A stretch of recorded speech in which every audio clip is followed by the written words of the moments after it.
قدرمانو دوستانو سلامونه زه غوټۍ یم د اسیا د 19مې دورې سپورتي لوبې به د دسمبر په 22مې نیټې د چین په هانګجو ښار کې پرانیستل شي.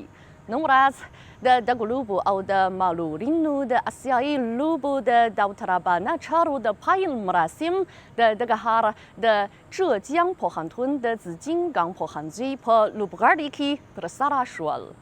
په دغو مراسمو کې د اسیا د اولمپیک شورا د چین د کمونیستي ځوانانو ټولنې د مرکزي کمیټې د زهجیang ولایت او هانګجو ښار د حکومتونو او د اسیایي لوبو او د معلولینو د اسیایي لوبو د تشکیلاتي کمیټې په شمول د بېلابېلو خواوو څخه باندې 2000 استازو ګډون درلود.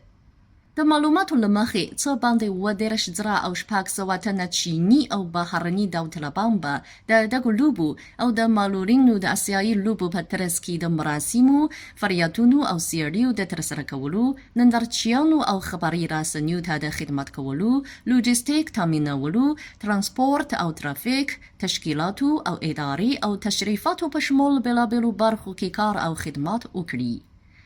د ګراس د هانګجو په اسیایي لوبو کې به څه باندې 12,000 لوبغاړي د اسیا د اولمپیک شورا د 45 غړو هیوادونو او سیمو او د بېلابېلو پلاویو څه باندې 15,000 چارواکي، 4,700 لوبڅاران او 6,000 خبریالان او مطبوعاتي کارکوونکي برخه واخلي.